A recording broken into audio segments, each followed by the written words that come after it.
Exercise 6.5 का question number 9 बताएंगे। इस प्रश्न में आपके पास है 10 मीटर लंबी एक सीढ़ी एक दीवार पर टिकाने पर भूमि से 8 मीटर की ऊंचाई पर स्थित एक खिड़की तक पहुंचती है। मतलब एक 10 मीटर लंबी एक सीढ़ी है। आपको समझ में आ रहा होगा, जब सीढ़ी लगता है तो दीवार सीधा होता है।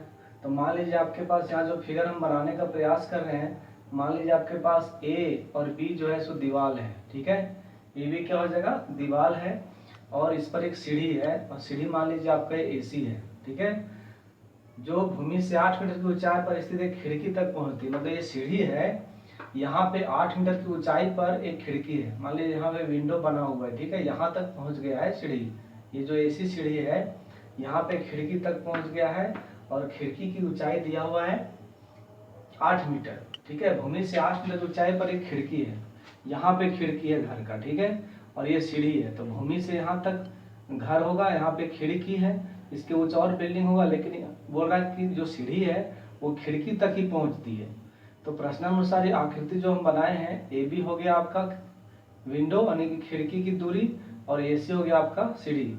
अब हमको इसमें दिया हुआ है कि 10 मीटर लंबी एक सीढ़ी है, मतलब ये जो सीढ़ी है वो 10 मीटर लंबा है। ठीक है, तो प्रश्न में जो दिया है बिल्कुल फिगर में समझ में आ गया होगा। 10 मीटर लंबी एक सीढ़ी है जो एक दीवार पर टिकाने पर भूमि से 8 मीटर ऊंचे 8 मीटर की ऊंचाई पर स्थित खिड़की तक पहुंचती है। यानी यहाँ से ए बी, यहाँ पर एक खिड़की है बना हुआ, इस तरह से यहाँ तक पहुंच गया है। तो कहता है दीवार के आधार से सीढ़ी के निचले सिरे की दूरी क्या है। दीवार के आधार से मतलब यहाँ से यहाँ की दूरी पूछ रहा है। दीवार का जो आधार है और सीढ़ी के निचले सिरे की दूरी पूछ रहा है, यानी बीसी हमको पूछ रहा है।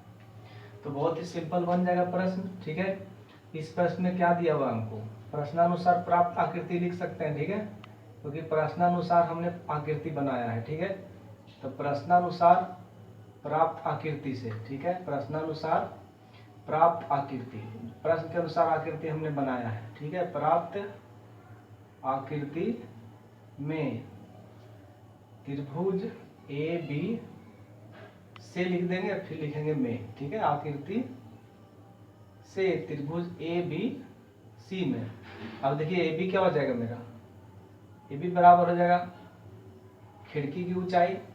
ठीक है, ए बी हो जाएगा आपका खिड़की की ऊंचाई,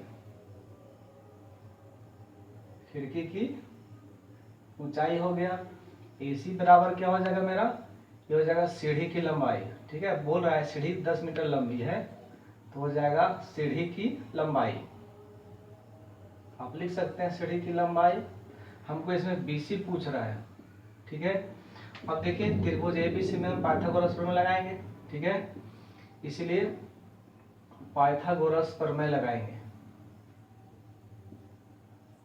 पाइथागोरस प्रमेय क्यों लगा रहे हैं, क्योंकि दीवार सीधा है तो यहाँ 90 डिग्री कोण बनेगा ही। ठीक है, तो पाइथागोरस प्रमेय क्या हो जाएगा, जो कर्ण होगा सबसे बड़ी भुजा होगा, तो क्या हो जाएगा इसमें से AC स्क्वायर बराबर क्या हो जाएगा ए बी का स्क्वायर प्लस में हो जाएगा आपके पास BC का स्क्वायर। तो मेरे पास सब दिया हुआ, AC हमको दिया हुआ है, सीढ़ी की लंबाई 10 मीटर है, यहाँ लिखेंगे 10 का स्क्वायर। AB मेरे पास खिड़की की ऊंचाई 8 मीटर है। ठीक है, तो यहाँ लिखेंगे 8 का स्क्वायर प्लस में BC का स्क्वायर हमको पूछ रहा है। ठीक है, तो 10 का स्क्वायर क्या हो जाएगा 100 हो जाएगा, और 8 का स्क्वायर हो जाएगा 64 बराबर हो जाएगा BC का स्क्वायर। अब 64 इधर आ जाएगा, क्या हो जाएगा 100 माइनस 64 बराबर हो जाएगा BC का स्क्वायर।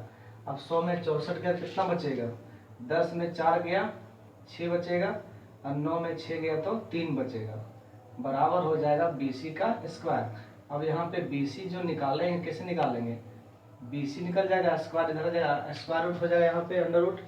अब इसका वर्गमूल कितना हो जाएगा 6 हो जाएगा, तो क्या हो जाएगा BC बराबर 6 मीटर। तो लिख सकते हैं, अतः क्या पूछ रहा है, दीवार के आधार से सीढ़ी के निचले सिरे की दूरी, लिख सकते हैं अतः दीवार के आधार से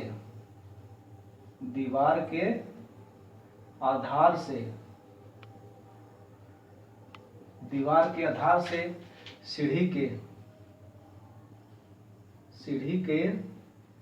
निचले